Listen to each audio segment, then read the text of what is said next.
It's me, Joy Rodrigueza, and welcome back to my channel. Char! Hi guys! Welcome back to my YouTube channel. So today meron na naman tayong panibagong makeup vlog. And today we will be trying to follow one makeup vloggers na gumagawa ng ingay ngayon sa industriya ng YouTube. And that is the Queen of Char, Jan Fideliaga. Okay, so today guys, hindi talaga ito yung dapat na i-vlog ko, but since nung makita ko na nag-comment si Jan Fideliaga dun sa last video ko with my nephew, sobrang na-excite ako and natuwa ako, and I would like to thank him for noticing a small YouTuber like me. I'm really thankful and blessed na napansin ni Jan Fideliaga yung vlog na yon. Never ko talagang in-expect guys. So as a thank you, and naisipan ko na i-follow ko na lang yung isa sa kanyang mga makeup video.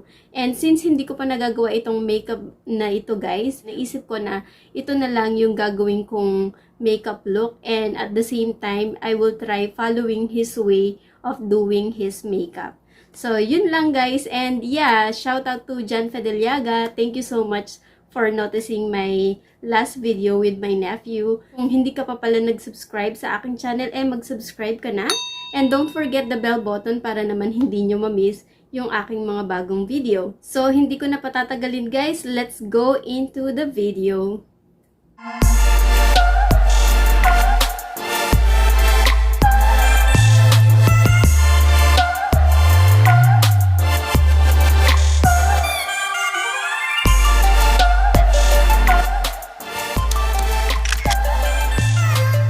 Let's watch na kung ano yung una niyang ginawa.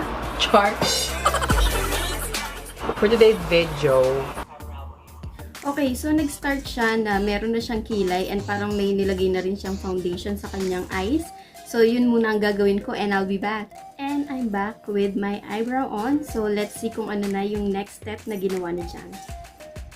Anyways, let's start with eye primer first. For my eye primer, I will use this Anastasia's Beverly Hills eye primer. Okay, so nag-primer siya sa kanyang eyes. And guys, I don't have the same makeup na ginagamit niya. But for my primer, I'll be using this Beauty Glaze. And this is actually a concealer. Hindi talaga siya primer. But I really love this one on my eyelid using my sponge. Okay, so naglagay na rin ako ng concealer on my eyelid and let's see yung next step. Purple shade, I'm gonna go with this shade Deep ang inyong crease. Just gonna build up the color. In fairness, okay, so nag-proceed na siya dun sa kanyang eyeshadow and purple color. So I think I'm gonna go with this one right here. It's darker actually, or maybe I can mix this one too. Yan. And then in-apply niya dito sa kanyang inner lid. So I will apply it here too.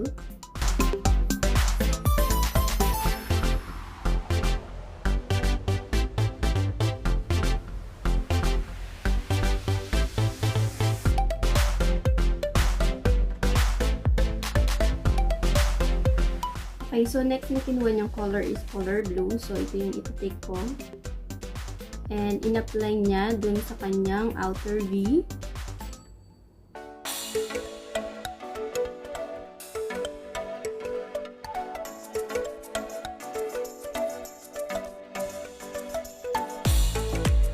Okay, and then binlend niya yung purple and blue. So, yun din ang ating gagawin.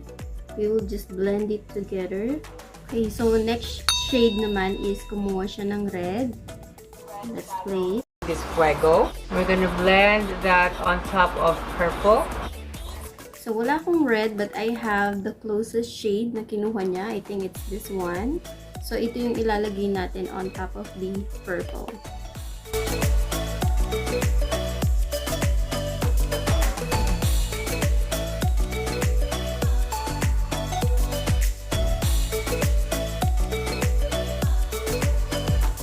Shade. Let's see. Shade, I'm gonna use this Dr. Doctor. Yan yung ipang blend nyo. So, wala akong ganung color doon sa isa kong palette, but I have it on my other Beauty Glaze palette. So, ganitong color yung kinuha niya. And nilagay niya on top of the blue.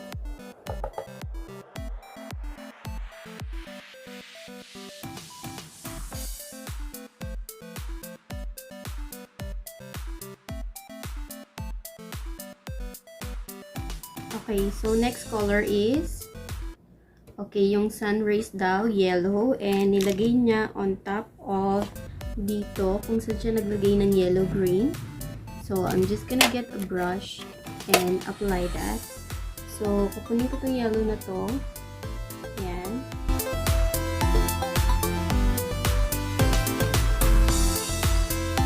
Next is nag-cut crease na siya. It's actually a half cut crease. So, try natin yung shape na ginawa niya.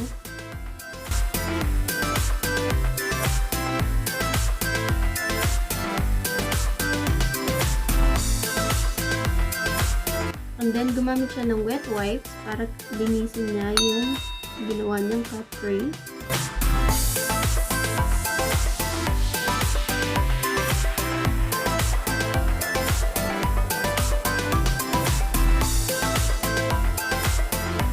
Then, after niya burahin, naglagay na naman siya ng concealer. So, lalagyan natin ulit yun, guys.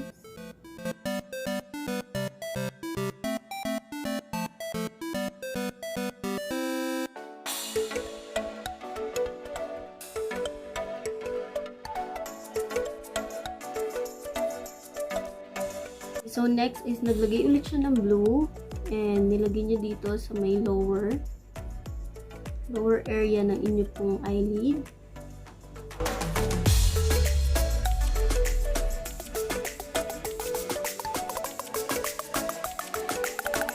Go with this Doctor again. And then yellow green ulit. Ito. And on top of the blue.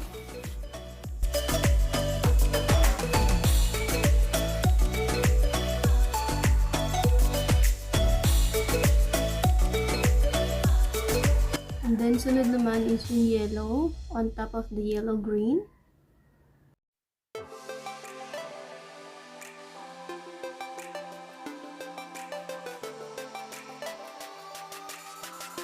And yung pinaka-last na color na nilagay niya dito sa kanyang eyelid is color white. But the problem is wala akong color white. But I have this color right here. So, ito na lang yung ilalagay ko since wala akong white color. How I wish I have all those palettes na kamukha ng ginagamit niya because same as John, I also love pigmented eyeshadow talaga. And he's right about, you know, makeup is not just about glam and everything. Makeup is also about art. So next is nag-eyeliner na siya. So mag-eyeliner lang ako.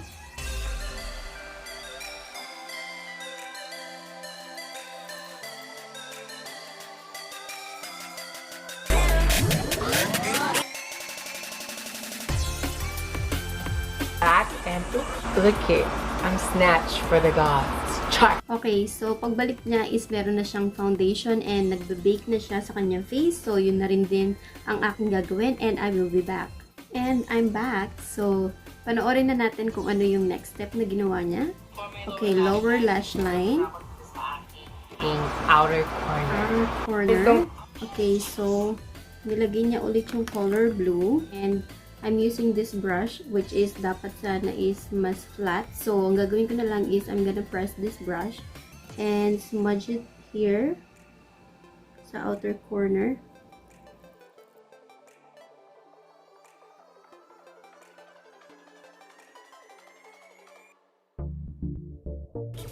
And then, ilagay mo naman yan dito sa... Punta naman tayo sa yellow, which Okay, is... so, next naman is yellow.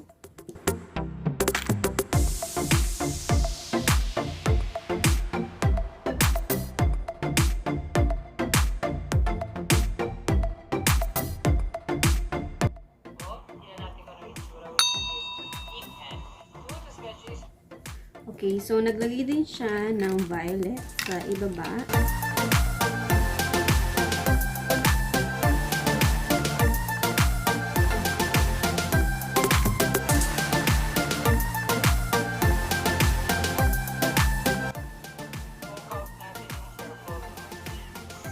Ang next naman niyang ginawa is tinanggal na niya yung mga powder.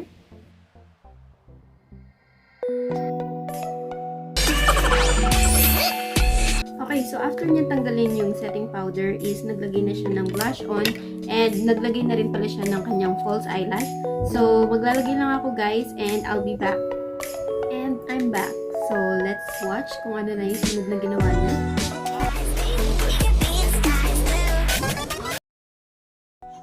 Okay, so nag-create na siya ng mga clouds sa kanyang face.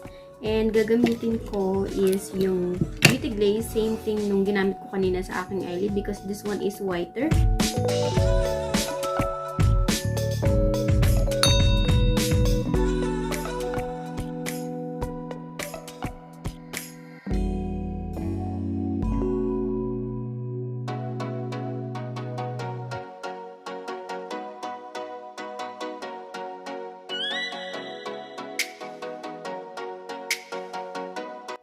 Okay, so now that I'm done with my clouds, napansin ko na naglagay na rin siya ng kanyang highlighter. So, maglalagay na rin tayo ng highlighter dito, guys. To the moonlight, I see you, Maria, right now. You look into... So, naglagay na rin ako ng false eyelash. Nakalimutan ko na naman na ilagay kanina. Oh my gosh. Hindi yata talaga ako pang beauty vlogger, guys. Makakalimutin. Okay, anyway, so let's watch kung ano na yung kanyang ginawang next. Stand out. Naglagay siya ng color pink dito sa baba ng kanyang mga clouds. So, yun yung ating gagawin. Okay, so, parang ganitong color yung kanyang nilagay, guys. So, ito na lang din yung aking... Looking high, all the people, you're the one and only you know. Want to be with you, call my name, love, ooh. Somebody else, and that is you, ooh. So, yan, nakapaglagay na ako ng color pink under my clouds. So, hindi ko napansin na kung naglagay ba siya ng white powder sa kanyang clouds. But since it's looking wet, so ganun yung gagawin ko guys, is maglalagay ako ng setting powder on my clouds. So, yun lang. And then, titingnan na natin kung ano yung next na gagawin niya, okay?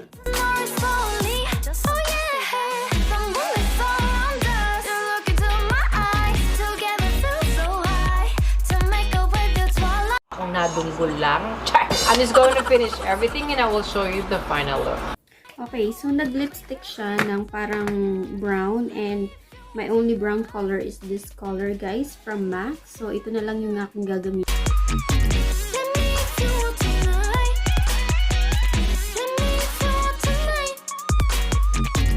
And then maglalagay ako nitong lighter shade from Kylie lipstick. Since naglagay din siya ng lighter color, parang nude color na yung lipstick niya. So, ito yung lalagay ko.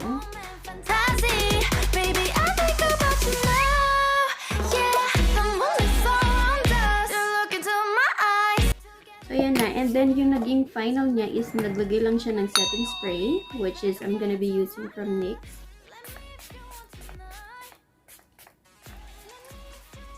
Okay, so, same thing with him. I'm just gonna finalize my look and then I'll be back. 1, 2, 3, come on!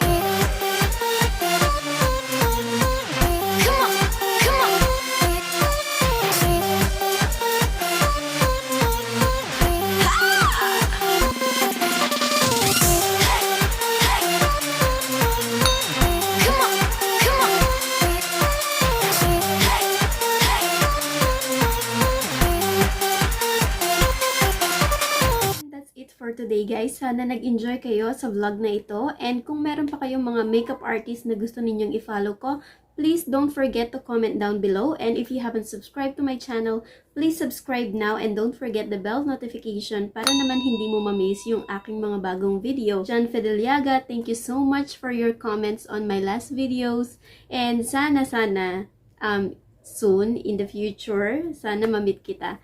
And yeah, thank you so much, and keep giving positive vibes to your viewers. And yes, thank you so much guys also for watching this video, and don't forget to tag me on your social media accounts and follow me also on my social media accounts. So I'll see you guys on my next video. Bye!